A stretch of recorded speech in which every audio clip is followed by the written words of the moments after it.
¿Cómo están ustedes? Ahí me hicieron así. A ver, vamos de nuevo. Buenas tardes. ¿Y cómo están ustedes? Bien, qué bueno es verlos. Qué bueno es poder preguntarle. Voy a hacer la pregunta que me hicieron hoy a la tarde y me mataron, ¿sí? Apenas entré y me dijeron, ¿me extrañaste? ¿Ustedes me extrañaron a mí? Porque después me dijo, sí, te extrañé un poquito al principio, y después se me pasó eso.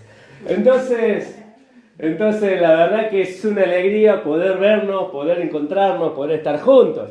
Poder venir en este domingo, el primer día de la semana para nosotros, y poder seguir viendo el Evangelio de Juan. Y había una tarea, el Evangelio según Jonás.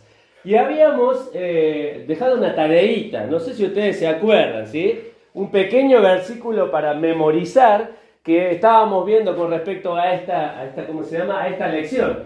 Y el versículo para memorizar es 2 Corintios capítulo 5, el versículo 14 y 15. ¿Vamos a leerlo todos juntos? Sí, es un texto por ahí largo, pero es un texto conocido y es un texto también no tan difícil de aprender. Así que les voy a invitar a que lo leamos. 1, 2, 3. El amor de Cristo nos constriñe, pensando esto, que si uno murió por todos, luego todos murieron. Y por todos murió, para que los que viven ya no vivan para sí, sino para aquel que murió y resucitó por ellos. 2 Corintios, capítulo 5, 14 y 15. Yo como veo más nutrida la concurrencia de varones, ¿sí? Vamos a ver si ahora los escucho mejor a los varones. A ver, vamos a dar lugar a los varones por primera vez, a ver si pueden decirlo. A ver, lo decimos juntos, varones, 1, 2, 3. El amor de Cristo nos constriñe, pensando esto, que si uno murió por todos, luego todos murieron. Y Él por todos murió, para que los que viven ya no vivan para sí, sino para aquel que murió y resucitó por ellos. 2 Corintios 5, 14 y 15. Bien, hoy se escuchó bastante bien los varones, ¿sí? Ahora le vamos a preguntar a las damas si se animan a decirlo, porque las damas siempre son multitudinarias en esta iglesia, así que le vamos a dar la oportunidad a ellas. A ver, 1, 2, 3. El amor de Cristo nos constriñe, pensando esto, que si uno murió por todos, luego todos murieron, y Él por todos murió, para que los que viven ya no vivan para sí, sino para aquel que murió y resucitó por ellos. 2 Corintios 5, 14 y 15. Bueno, y te invito al desafío más grande, ¿sí? El desafío más grande es ver si lo podemos decir por parte. A ver, primera parte, ¿cómo decía? El amor de Cristo nos constriñe, pensando esto, que si uno murió por todos, luego todos murieron. Y Él por todos murió, para que los que viven ya no vivan para sí, sino para aquel que murió y resucitó por ellos. 2 Corintios 5, 14 y 15. Y ahora sí la vamos a hacer bien difícil. Ahora los quiero ver, no se vale mirar el teléfono ni tampoco la Biblia. ¿Sí? En este momento es pura memoria. A ver, el amor de Cristo nos constriñe, pensando esto, que si uno murió por todos, luego todos murieron. Y Él por todos murió, para que los que vivan ya no vivan para sí, sino para aquel que murió y resucitó por ellos. 2 Corintios 5, 14, 15. Precioso, precioso. Ya lo tenemos ya casi cocinado, ¿sí? Así que ya lo tenemos como para darle un empujoncito en casa y terminar de memorizarlo. Así que te invito a que lo memorices, porque justamente la lección que estamos viendo de Jonás tiene que ver con esto. Tiene que ver con nuestras vidas rendidas a nuestro Señor y entender que Él compró nuestras vidas para que nosotros tuviéramos hoy no solo un lugar de privilegio dentro del cuerpo del Señor, sino la oportunidad de servirle a nuestro Señor. De eso se trata nuestra vida, tener un propósito para vivir, por la cual vivir. Y continuando con lo que habíamos visto, hoy vamos a comenzar, no sé si vieron el título, era Fugitivo de la Misión. Y ustedes me van a decir, me suena a una película de Harrison Ford. No sé si ustedes la han visto, El Fugitivo, ¿sí? Una película muy digamos de unos añitos atrás, no tan vieja, así que me imagino que todos por ahí la conocen. Si no la vieron, en algún momento la van a poder ver. Pero tenía que ver con esto, con una persona que estaba escapando justamente ¿de qué? De la justicia, y lo habían inculpado injustamente y todo lo demás. Pero Jonás, justamente Jonás, tenía una misión para hacer, tenía un propósito para hacer. Y dice ahí el libro de Jonás, te invito a que abras tu Biblia en el libro de Jonás, ¿sí? No vamos a leer todos los capítulos, todos los versículos que dicen ahí, pero dice que Jonás tenía que ir a Nínive, situada más o menos a 800 kilómetros de Israel. O sea, Dios lo había llamado, ¿se acuerdan lo que vimos la otra vez? Estaba en un contexto donde la economía estaba funcionando para el pueblo de Israel. El pueblo de Israel había vuelto a recuperar sus fronteras. Asiria era un grupo muy sanguinario, malvado. Habíamos visto que la palabra que vimos la última vez, que tenía que ver con dejar todas estas atrocidades y maldades, tenía que ver con Hamas, ¿sí? Y habíamos sacado la conclusión de que esa palabra tenía que ver con lo que está pasando hoy con el pueblo de Israel, la situación de violencia. Y Jonás tenía que ir a predicarle a esa nación. Una nación que fue toda su vida enemigo del pueblo de Israel. Y una de las cosas que podemos pensar que a pesar de sus sentimientos por Nínive, o lo difícil de la tarea, esta era la misión de Jonás. Y no era que Jonás tenía miedo con respecto al pueblo de Asiria, porque en ningún momento lo dice que tiene miedo, pero sí le tenía odio al pueblo asirio, porque era un pueblo que hacía muchas cosas. Y seguramente habrá habido judíos que también pasaron por la misma situación. Y estaba el pueblo de Asiria camino a ser una potencia mundial. Todavía no lo era. Pero Dios le envía la oportunidad a través de profeta. El único profeta que dijimos la otra vez, que fue enviado a una nación para predicar un mensaje de arrepentimiento. El único de los profetas que fue a una nación gentil. Ninguno de los otros profetas fue enviado a naciones gentiles. Solo dijeron juicio contra esas naciones que fueron destruidas. Pero Jonás, a través de la bondad y la misericordia de Dios, tenía la oportunidad de ir a llevarle un mensaje de esperanza a una nación que estaba quebrada espiritualmente. A una nación que Dios dice, no tendré misericordia de más de, ¿cuántos? 120.000 almas que no saben distinguir entre su derecha y su izquierda. Y hablaba de toda la oscuridad que había en el pueblo de Nínive. Ahora, ¿qué se le exigía a Jonás? Salir de la comodidad. Imagínense, era hacer 800 kilómetros en la antigüedad.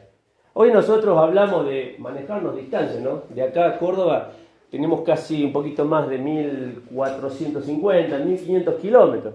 Si sos de conducir y te gusta manejar, te subís a las 5 de la mañana y te garantizo que a las 10, 9 de la noche estás llegando a Córdoba, ¿sí? Haces casi 1.450 kilómetros en un vehículo, donde vas parando, donde vas comiendo, vas escuchando música, te vas riendo, se van durmiendo los que están con vos, te agarras sueño a vos, parás de costado y decís, bueno, vamos a dormir un rato y después seguimos, pero la vas pasando.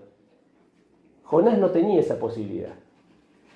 Jonás no tenía un colectivo que saliera justamente de Israel y parara en la entrada de Asiria. Tampoco tenía un avión para tomarse. Entonces podríamos decir, me subo acá a Neuquén, me tomo un avión, llego a Córdoba.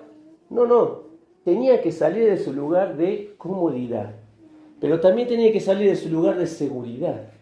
Porque también exponía su vida al ir a una nación, como vimos la otra vez, una nación violenta, una nación cruel, una nación que estaba perdida.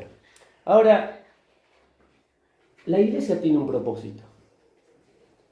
La iglesia tiene que salir de la comodidad. Acompáñenme el libro de Hechos, el capítulo 1. Hechos, el capítulo 1. El primer pasaje que vamos a leer está relacionado cuando el Señor Jesús asciende, ¿sí? Y Él le deja una gran comisión a sus discípulos. Y dice ahí en el capítulo 1, que estamos leyendo, versículo 8, ¿sí? Antes, si ustedes se ponen a fijar en su Biblia, seguramente dice la ascensión, ¿sí? Es el momento que Dios se junta con los discípulos, se junta en el monte y se despide de los discípulos. Y mientras los discípulos están mirando arriba, dice que se le presentan unos ángeles y dice, ¿qué están mirando? Así como la he visto que se ha ido, así va a volver. Y así nos va a buscar. Así cantábamos una canción, Hosana, Cristo vuelve ya. Él viene por nosotros. Pero le dejó un propósito a la iglesia. Dice el capítulo 1 y versículo 8, pero recibiréis poder cuando haya venido sobre vosotros el Espíritu Santo y me seréis testigos en Jerusalén, en toda Judea, en Samaria y hasta lo último de la tierra. Ese era el propósito de la iglesia.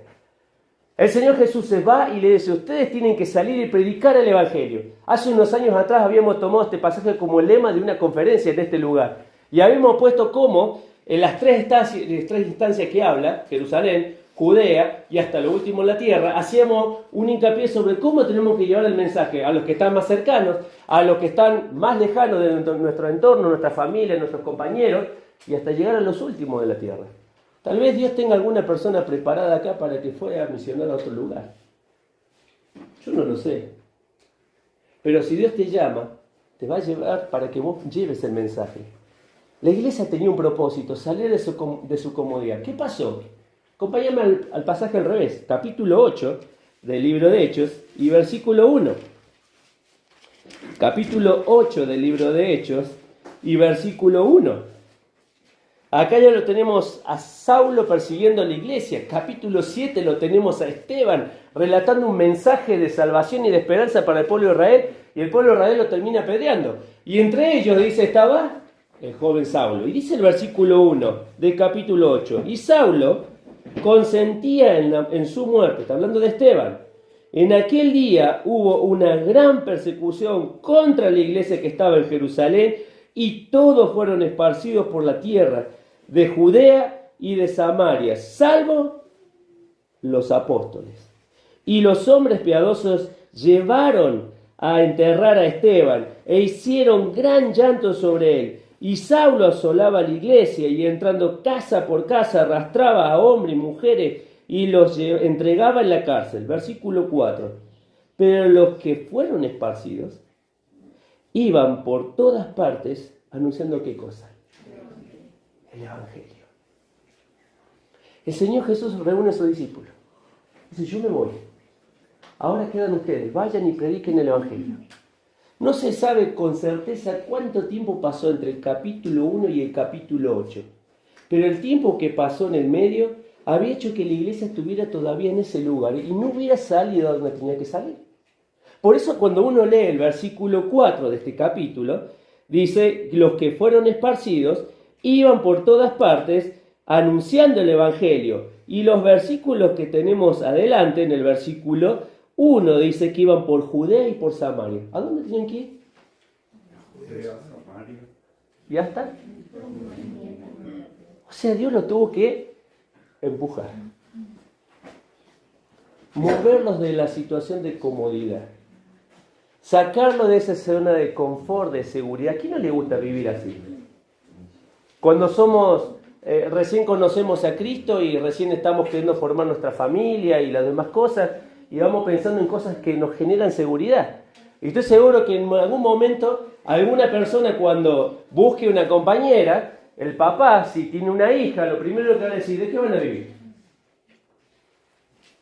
¿Por qué? Porque uno quiere tener una seguridad de qué. De que tenga con qué sustentarse,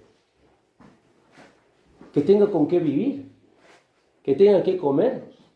Porque en la Biblia justamente uno de los requisitos del varón es que sea el sostén de su casa, que lleve el alimento a su casa, que vele por el trabajo, por la necesidad de su casa, ya sea espiritual, ya sea emocional, ya sea económica. Ahora, la seguridad estaba en todas esas cosas que ellos tenían. Y como no se querían ir, porque tenían todo lo que necesitaban en ese lugar, Dios tuvo que levantar una persecución. ¿Para qué? Para que la iglesia saliera.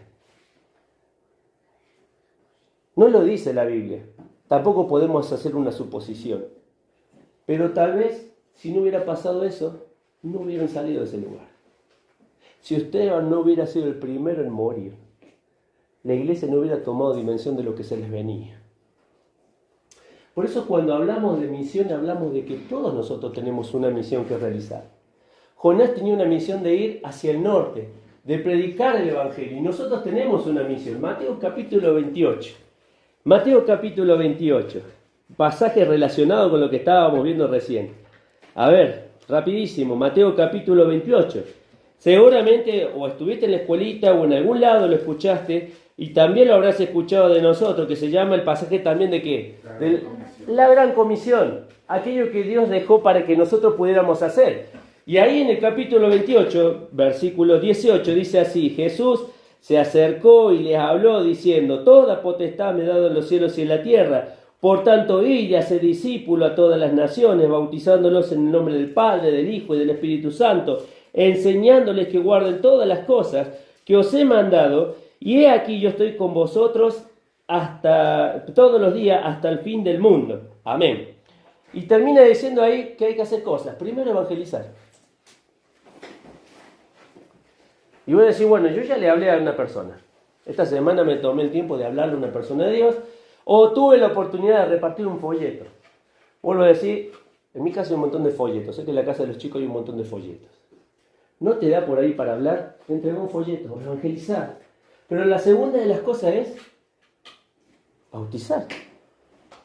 Pues es tan rápido. Ya creyeron y ya al agua. Imagínate si te crees en el Señor en julio. Acá en la villa. Te quiero ver si lo vas a meter tan rápido al agua. No es tan fácil. Pero cuando uno va a la Biblia va a encontrar que había personas que aceptaban a Cristo y eran bautizados. ¿Por qué el bautismo? Porque el mismo Señor Jesús se bautizó. ¿Por qué el bautismo? Porque el mismo bautismo nos identifica con la obra de Cristo. El hecho de sumergirse en el agua y salir del agua es lo que hablábamos recién en la canción. Poco a poco puedo ver cambios en mi ser. ¿Por qué? Porque en un momento moría el mundo y hoy vivo ¿para quién? Para Cristo. Evangelizar, bautizar, enseñar y discipular. Toda esa tarea la tenemos que hacer.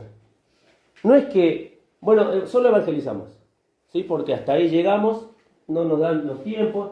No, vamos a evangelizar, bautizar, porque total el bautismo tenemos un lago tan hermoso, 1, 2, 3, 4. Tenemos la ruta de los 7 lagos, así que podemos bautizar en cualquier lado. Si quieren en el Ácar, mejor, porque es donde está bien frío. ¿No? Entonces, pero tenemos sus lugares para bautizar. Pero enseñar y discipular, acuérdate de tus hijos. Cuando recién les enseñabas que tenían que dejar los pañales, ¿lo dejó de la noche a la mañana? Qué lindo cuando dejamos pagar pañales, ¿no? Creo que es el mejor momento que nos acordamos. Digo, basta de pañales. Pero llevaba tiempo, llevaba esfuerzo, llevaba que marcáramos, lleváramos que llorábamos a veces con ellos. Cuando se levantaban, cuando se caían, cuando aprendían a caminar, llevaba tiempo. La tarea que se nos llama es una tarea completa. Desde que nacemos en Cristo hasta que el Señor nos venga a buscar, pero es una tarea continua. Vos y yo todavía seguimos siendo discípulos del Señor. No es que aceptamos a Cristo y ya soy un hombre maduro. Viste que Efesios capítulo 4 dice, para que todos lleguemos al conocimiento y a la madurez de un hombre perfecto, enteramente preparado. Eso no lo dice Efesios, lo dice segunda de Timoteo. Segunda de Timoteo, enteramente preparado. Es una tarea completa, pero es una tarea continua. ¿Y sabe quiénes son responsables de esa tarea? ¿Sabe quién es responsable de esa tarea? Cuesta decirlo, ¿no? Pero como alguien dijo una vez, cuando decimos todos, a veces cuando decimos todos, ¿viste? Cuando decimos, esto nos pertenece, todo esto es dueño nuestro. Va a la plaza y dice, no, la plaza es nuestra, es de todos. Todos la podemos usar la plaza. Pero a la hora de mantener, no aparece nadie.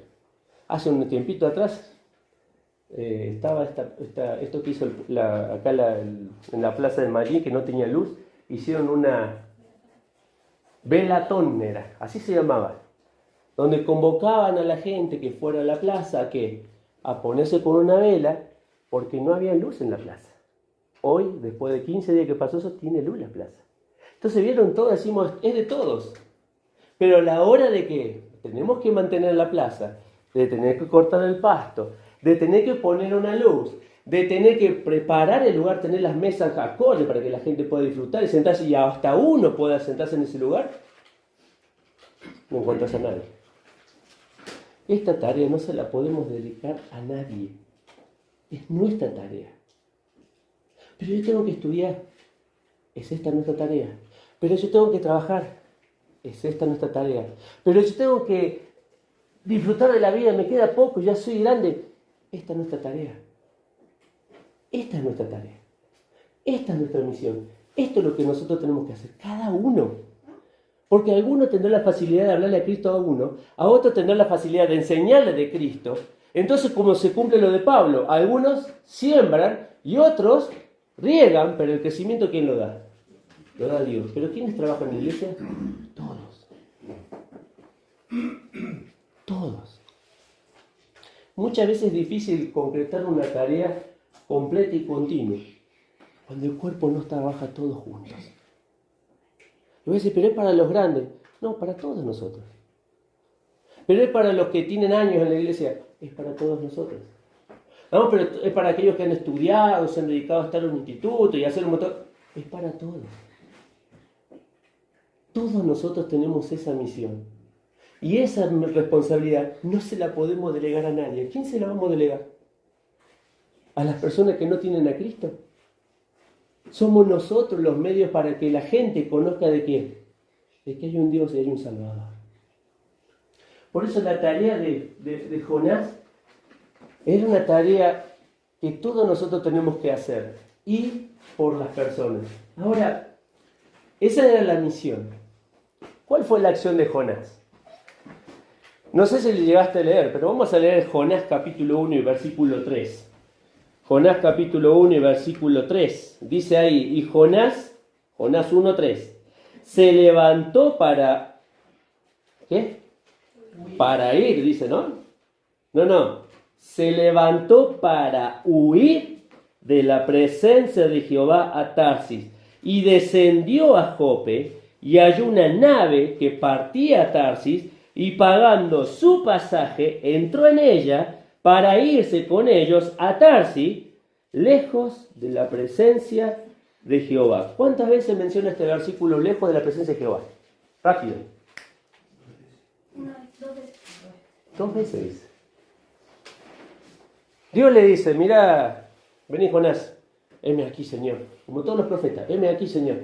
Tenés que ir 800 kilómetros al norte, pueblo de Asiria, ciudad capital, Nínive.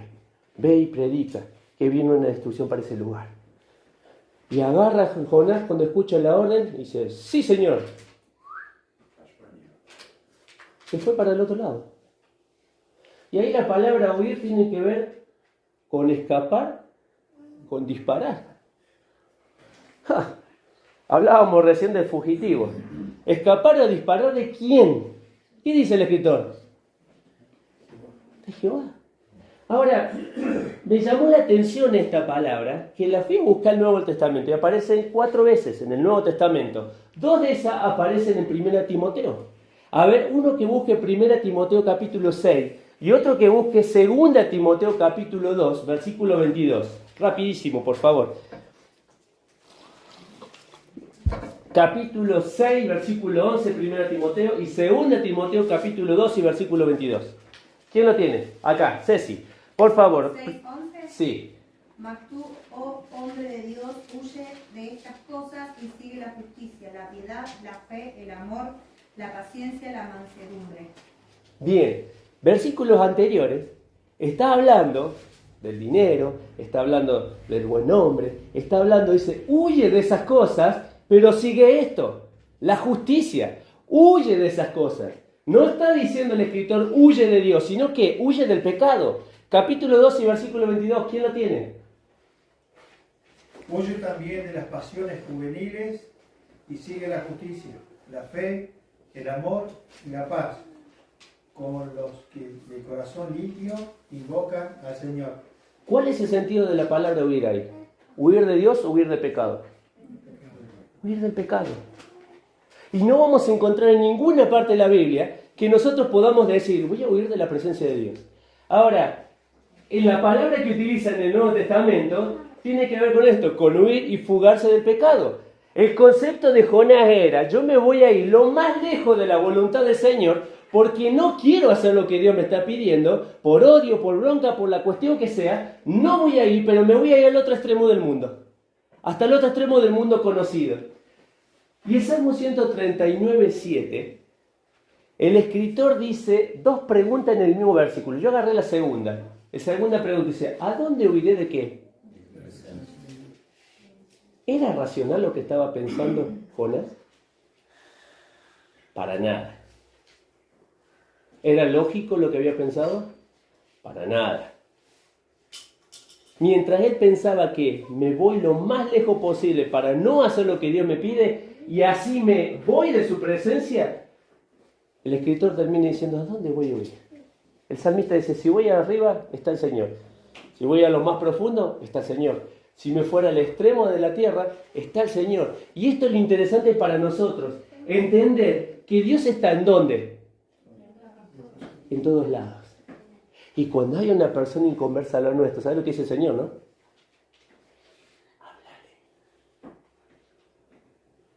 Háblale.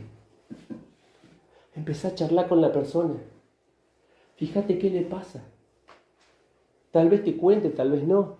Tal vez le diga, mirá, yo creo... Sí, ya, pero yo no quiero saber nada. Empezaste la charla. No te dijo el Señor que lo ibas a salvar. Te dijo que empezaras y hablaras. Ahora, ¿qué más hizo Jonás? ¿Cuáles fueron más de sus acciones? Encontré acá Jonás hizo lo opuesto a la voluntad del Señor. Y un poquito para entender el gráfico, ¿no? Entendemos a Jope, que era el lugar de donde estaba el puerto donde iba a salir Jonás, para viajar, fíjate vos, Nínive, 800 kilómetros, aproximado. Algunos dicen 880, 860, 800 kilómetros, vamos a redondear ahí. ¿Sí? Como ir de acá a Neuquén y pegarte una vueltita, más o menos, volviendo hasta Picún-Lefú, más o menos, por ahí, o hasta Piedra del Águila, voy y vuelvo. 800 kilómetros, pero Tarsis, donde se quería ir, 3.400 kilómetros. ¿Sabés que se viene el verano, no? Y a algunas personas les gusta salir de vacaciones, ¿no? ¿Sabés que desde acá de Villa hasta una ciudad muy famosa de Brasil hay 3.600 kilómetros? Donde muchos argentinos van. De acá hasta Camboriú tenemos 3.600 kilómetros. Hay que meterle 3.600 kilómetros. ¿Cuántas horas? Hago 1.600 kilómetros en un día, 1.600 en el otro, 2 días, 3 días, 3 días que viaje. Pero estamos hablando de que él se iba a pagar un crucero. Él no iba en vehículo.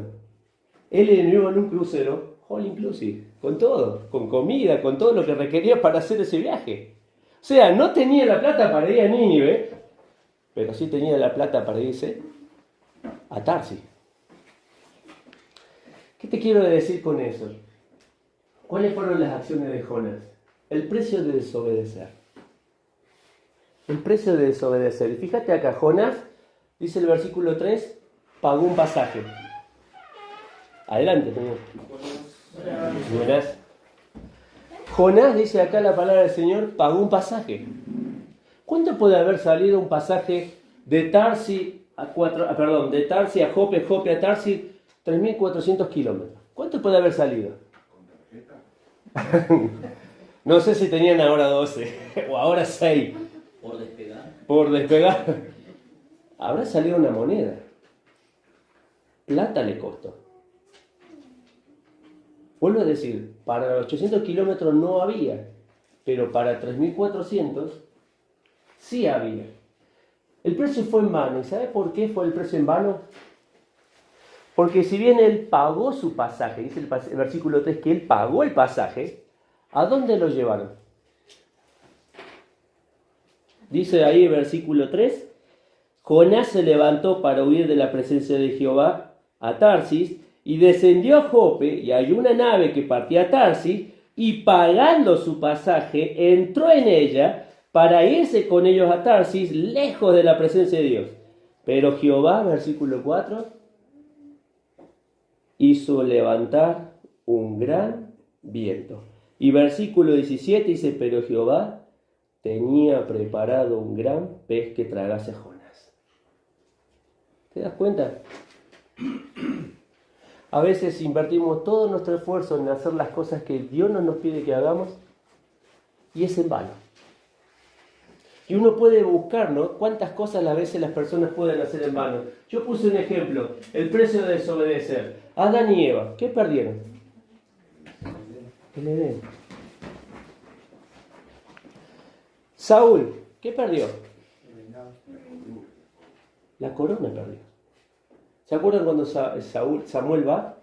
Y dice, el Señor se ha elegido otro prójimo mejor que tú, que va a hacer todo lo que Dios quiere. Saúl perdió su reinado. Roboam, ¿qué perdió? Perdió un reino. 12 familias que lo apoyaban.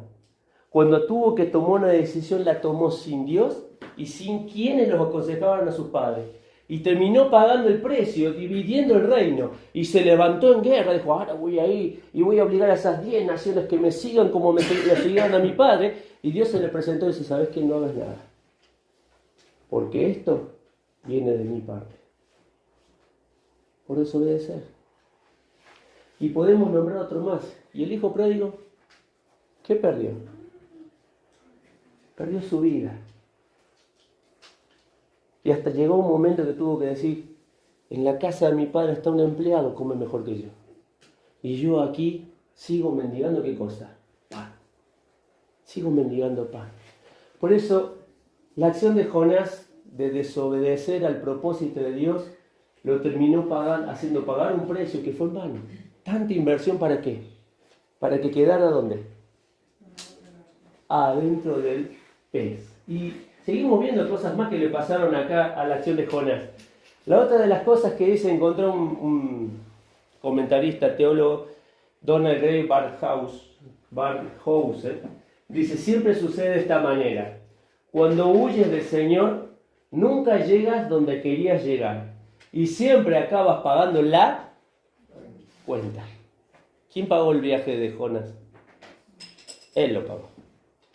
Pero después dice, cuando haces las cosas a la manera de Dios, siempre llegas donde quería estar y la cuenta la paga ¿quién? La paga el Señor. ¿Querés un ejemplo? Vamos a ver un ejemplo. Libro de Éxodo, capítulo 2. Rapidísimo, libro de Éxodo, segundo libro de la Biblia. Éxodo, capítulo 2, versículos 8-9. ¿Se acuerdan ustedes del nacimiento de Moisés? Estaban en la tierra de Egipto y el faraón había dicho que todos los niños debían morir.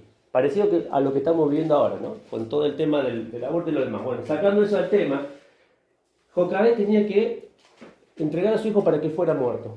Y dice ahí en el versículo, ¿sí? Quiero que podamos leer para entenderlo. Y dice, versículo 4, vamos a tratar de leer de ahí. Y una hermana suya se puso de lejos para ver lo que acontecía. Sí, habían puesto el bebé ya en un canasto. Y la hija de Faraón descendió a lavarse del río y paseándose sus doncellas por la ribera del río, vio ella la arquilla del carrizal y envió una criada suya que la tomase. Y cuando abrió, vio al niño. Y he aquí, el niño lloraba. Y teniendo compasión de él, dijo, de los niños de los hebreos Entonces su hermana dijo a la hija de Faraón, iré a llamarte una nodriza de las hebreas para que la críe este niño. Y la hija de Faraón respondió, ve. Entonces fue la doncella, ¿y a quién llamó? A la madre del niño, a la cual dijo la hija de Faraón, lleva a este niño y críamelo. ¿Y yo qué? No escuché. ¿Y yo qué? Yo te lo pagaré. Y la mujer tomó el niño y lo crió. Mirá la confianza que tenía en el Señor. Esta mujer que puso al niño en el canasto, no lo voy a matar, por más que haya un decreto, no voy a ir en contra de Dios. Y lo puso en ese canasto y esperó ver qué hacía el Señor. Y Dios se lo trae de nuevo y se lo pone en las manos y encima le dice, ahora te voy a pagar por esto. Por eso cuando confiamos en el Señor, Él termina cubriendo la cuenta. Cuando nos atrevemos a confiar en el Señor, a confiar en su propósito, Él termina abriendo las puertas. Ahora, acciones de Jonás, un camino descendente. Recién vimos, él pagó el costo de la desobediencia. Pero ahora vemos un camino descendente. ¿Cómo un camino descendente si estuvo arriba de un barco? ¿Cuáles fueron los caminos descendentes? Primero, descendió de Israel a Jope. Versículo 3. Lo leemos de nuevo, ahí estábamos en Jonás. Versículo 3. Jonás se levantó para huir de la presencia de Jehová a Tarsis ¿y qué dice? Descendió a Jope. Primer lugar que descendió. De Israel a Jope. Segundo descenso. descendió al interior de la nave. Versículo 5. Dice ahí a continuación, y los marineros tuvieron miedo, y cada uno clamaba a su Dios, y se echaron al mar los enseres que había en la nave, para descargarla de ellos. Pero Jonás, ¿qué hizo Jonás? Había bajado al interior de la nave, y se había echado ¿a qué? ¿Qué tal el tipo? Entonces, primero descendió de Israel a Jope, después la segunda descendió al interior de la nave, y el tercer descenso descendió de la nave al pez. Y dice el versículo 15 al 17, y tomando Jonás, lo echaron a la mar, y el mar se aquietó en su furor, y temieron aquellos nombres a Jehová con gran temor, y ofrecieron sacrificios a Jehová, e hicieron votos. ¿Qué significa esto que acabamos de ver recién? Mirad. La primera de ellas, de Israel a Jope, el primer descenso, ¿qué significa? Hacer las cosas en vano. Si nosotros vamos a comenzar un camino descendente por desobedecer a Dios, todo lo que hagamos sin la mano de Dios es un camino en vano. No, pero yo no estoy con el Señor, pero tengo mis cosas, tengo mis hijos, tengo mi vehículo, y tengo esto, y tengo aquello. ¿Sabes qué? La verdadera bendición viene de la mano del Señor, no viene de otro lado. No viene de otro lado. Pero cuando Satanás le dijo, todos los reinos te daré si postrado ¿qué? Me adoraré. ¿Sabes lo que estaba diciendo Satanás? Yo también te puedo dar las cosas que Dios te quiere dar. Yo también te las puedo dar. Pero ¿sabes lo que pido yo a cambio? Que me adores a mí, Satanás. Entonces, cuando empezamos un camino descendente, a partir de ese momento, todas las cosas que hagamos son cosas en vano. Segunda de las cosas, de la cubierta al interior de la nave, versículos 5 y 6. ¿Qué significa eso? Dormir ante las necesidades de los demás. ¿Qué decía ahí? El tipo había descendido al interior de la nave y se había echado ¿a qué? ¿Qué cosa, no? Porque todos los que estaban en la nave, ¿qué estaban haciendo? Clamando a sus dioses. Clamando a lo que ellos creían que era su Dios, que le podía escuchar. Tiraban suerte. Y Dios guió esa suerte para que cayera ¿en quién? En Jonás. Pero mientras la gente está con necesidades, Jonás dormía. ¿Saben que cuando nosotros desobedecemos a Dios, no podemos estar mirando las necesidades de nuestra gente? No miramos lo que pasa a nuestro alrededor. Entonces la gente está buscando desesperadamente cómo enfrentar las tormentas de su propia vida. Y nosotros que tenemos al que puede calmar las tormentas, fíjate qué contraposición. Mientras Jonás dormía, la gente le decía, loco, despertate, clama a tu Dios. Y cuando estaban los discípulos cruzando, ¿se acuerdan la otra vez? El mar y se aquietó todo, y ¿quién estaba durmiendo? El Señor Jesús. Pero qué distinto que fue. Porque el Señor se levantó y con solo una voz todo se calmó. ¿No será que muchas veces estamos durmiendo ante las cosas que le pasa a la gente? ¿No será que muchas veces vemos cómo les pasan cosas y nosotros tienen que ellos venir a despertarnos? Mirá, ¿no? Ellos vinieron a despertar al profeta. ¿Que clamara a quién? A su propio Dios. A su propio Dios. Y la tercera, cuando hablamos de que descendió de la nave el gran pez, ahí el escritor nos lleva a esto, a la restauración de Jonás. Capítulo 2 y versículo 8 y 9, fíjate lo que dice ahí el escritor. No lo vamos a leer todo, pero vamos a leer justamente estos dos pasajes. Dice ahí, versículo 8 y 9, los que siguen vanidades ilusorias, sus misericordias abandonan. Mas yo con voz de alabanza te ofreceré sacrificios. Pagaré lo que prometí, las salvaciones de... Fíjate vos, tuvo que llegar al fondo. para darse cuenta que todo lo que estaba haciendo era vano, ilusorio. ¿Vieron los magos? Miren cuando uno ya es grande, viste que ya tiene otra perspectiva del mago, que hace sus trucos y qué cosas. Pero cuando va a la escuela y vos lo ves los chiquititos, viste, y va y le hacen lo del primero y segundo cosas, y anonadado por lo que hizo, el que está ahí al frente. Y después están los más canchones, eso no es así. Pero están cautivados por lo que vieron sus ojos. Y acá el escritor dice, los que siguen las cosas que cautivan este mundo, las vanidades ilusorias. ¿Qué cosa?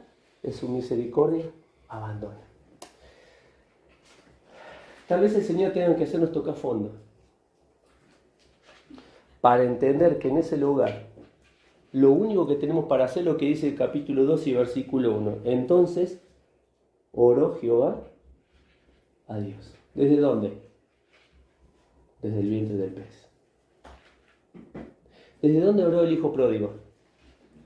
Desde donde estaba comiendo con los chanchos.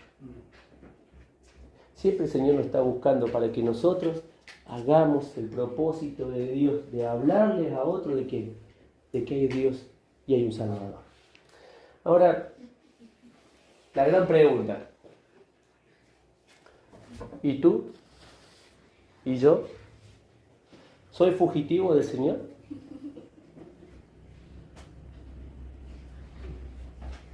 ¿Me estoy tratando de ir de la voluntad del Señor? Tal vez no estemos yéndonos de viaje a la otra punta del mundo.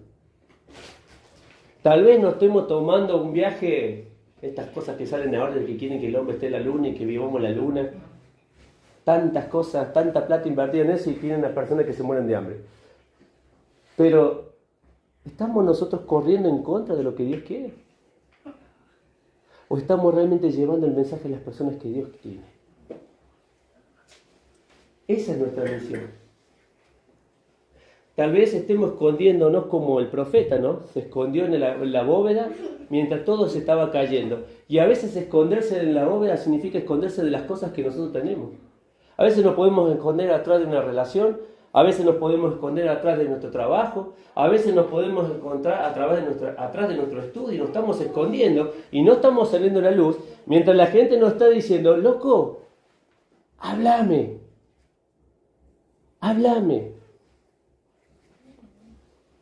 Por eso la gran pregunta es para nosotros esta noche, ¿estamos siendo fugitivos del Señor? Fíjate que dice acá el escritor, huiré de la presencia del Señor. Y el salmista dice, es imposible huir del Señor. Y quiero terminar con un pasaje más que está ahí en el mismo libro de Jonás antes que podamos participar de estos símbolos. Dice el capítulo 1 y versículo 15, y tomaron a Jonás y lo echaron al mar y el mar se quietó de su furor. ¿Sabes que cuando uno va al antiguo, cuando uno se pone a estudiar un poquito la situación y el contexto, había que levantarlo, ¿sí? Entre varios, a Jonás? Fíjense que Jonás no era un hombre de 30 kilos como un pibe, 40 kilos. Era una persona pesada, era una persona mayor y lo tuvieron que levantar entre todos, ¿para qué? Para poder tirarlo al mar. Y la Biblia habla, en Juan capítulo 3, ¿sí? Versículo 14, y Moisés dice, así como Moisés levantó la serpiente en el desierto, así es necesario que el Hijo del Hombre sea levantado. Y nosotros, Juan cuando miraba a la cruz al frente de ellos. Nosotros miramos la cruz en la historia detrás de nosotros. Ya Jesús fue levantado. Los ojos están ahora en la obra que Cristo ha hecho. Los ojos están ahora en que nosotros podemos llevar a otro a Cristo. Por eso cuando venimos a participar de los símbolos, yo quiero realmente que te pongas a mirar en esto, que cuando la gente, los marineros, lo tiraron a Jonás, dice que el mar se aquietó. Y cuando Jesús murió, antes de morir dijo, consumado es. Ya no hay nada más que el mundo pueda hacer. Todo lo hice yo. ¿Y calmó la ira de quién? De Dios. ¿Te das cuenta de lo que el Señor hizo por nosotros? Por eso cuando decía el pasaje, y por todos, ¿qué? Murió. Para que los que viven ya no vivan para... Sí. Quiere el Señor que vos y yo no seamos fugitivos de la voluntad del Señor, sino que podamos nosotros vivir al Señor. Vamos ahora para participar de estos símbolos. Padre, te damos gracias por darnos esta oportunidad. Gracias porque nos das el ejemplo de un hombre como Jonás, que podría ser cualquiera de nosotros, Señor. Que muchas veces luchamos con obedecerte, que muchas veces nos escondemos, que muchas veces, Señor, hasta te damos la espalda a tu propósito, a tu voluntad. Pero aún así tú nos sigues buscando. Y a pesar de que nosotros podamos desobedecer, aún en la desobediencia de Jonás, otras personas conocieron a Cristo, conocieron a Dios. Padre, nosotros tenemos ya a Cristo. Hoy podemos decir que somos tus hijos y hemos abierto nuestro corazón a ti. Permítenos, Señor, que podamos recordar que hay alguien que fue levantado entre el cielo y la tierra para que nuestros ojos estén ahí y que cada día, Señor, podamos recordar que solo la obra de Cristo pudo cambiar mi vida. Señor, bendice este pan, bendice esta copa como símbolo, Señor, del cuerpo de Cristo, entregado en la cruz.